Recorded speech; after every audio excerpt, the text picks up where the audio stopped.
Bonjour à tous et bienvenue sur boursicoté.com pour cette nouvelle analyse technique Forex et matières premières avec une paire de devises euro-dollar qui revient donc sur cette zone des 1.0820, ce qui tendrait à valider ici cette phase de temporisation qui se fait entre ce niveau de support et la zone ici des 1.0960 ou en tout cas autour des 1.0960. Donc pour l'instant, on a vraiment assez peu de dynamique malgré le retournement de tendance que nous avons eu ici avec l'impulsion ici sur la bolle inférieure, le retour ici sur la moyenne mobile 20 exponentielle qui agit comme résistance. On a bien marqué donc une poursuite du mouvement et nous pourrons voir comment les cours se comportent ici au contact de cette zone de support.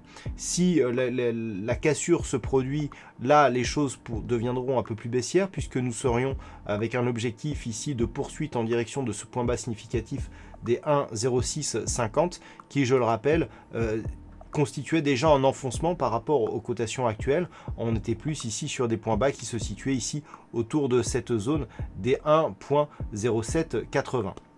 Donc actuellement, on est sur un premier test de cette zone des 1.0820. D'ailleurs, on pourra redescendre ici ce support sur la zone des 1.0780.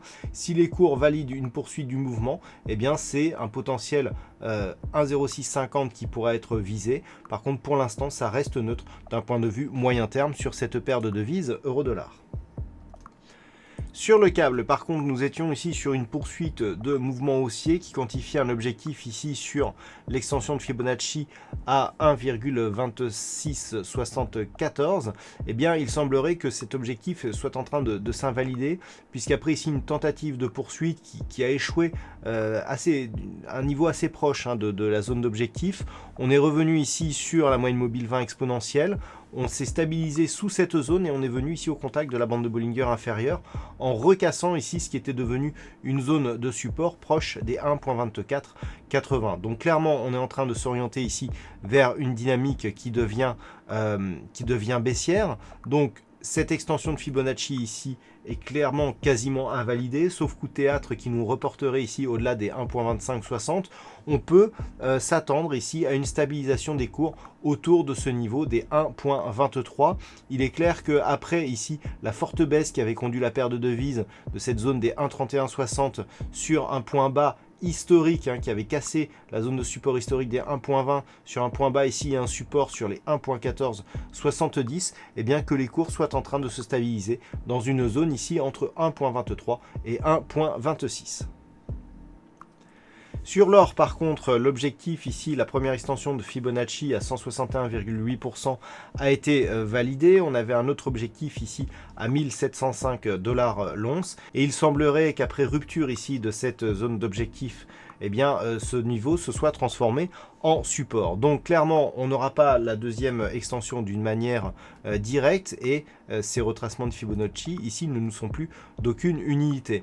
Reste ici une dynamique qui est assez intéressante puisqu'elle nous amène ici des points relativement bien alignés qui dessinent ici une dynamique assez intéressante puisqu'elle permet de visualiser ici une possible poursuite du mouvement, tant en tout cas que ce support n'est pas cassé à la baisse. Alors si on s'écarte un petit peu, on voit que cette dynamique est en train de relancer un mouvement qui était déjà visible d'un point de vue un peu plus moyen terme, mais qui avait connu ici une phase de stabilisation sur la zone des 1450$ l'once. Et c'est justement au contact de ce support qu'est partie cette nouvelle dynamique.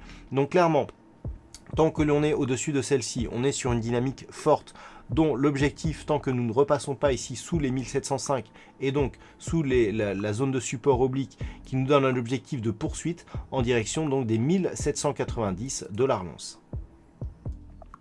Et puis enfin sur le WTI, nous sommes revenus ici sur la zone de support repositionnée à 19,40$ le baril.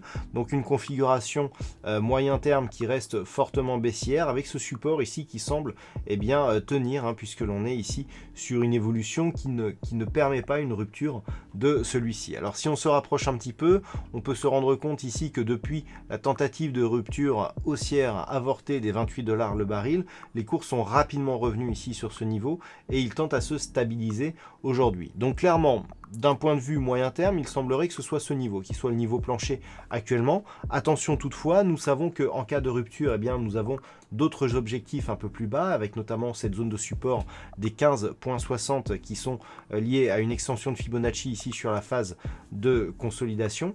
Donc par rapport ici à ce mouvement, on est potentiellement sur un risque de poursuite. Mais il semblerait que ce support soit solide et qu'il puisse faire l'objet ici d'un socle pour un possible rebond ici de ce WTI.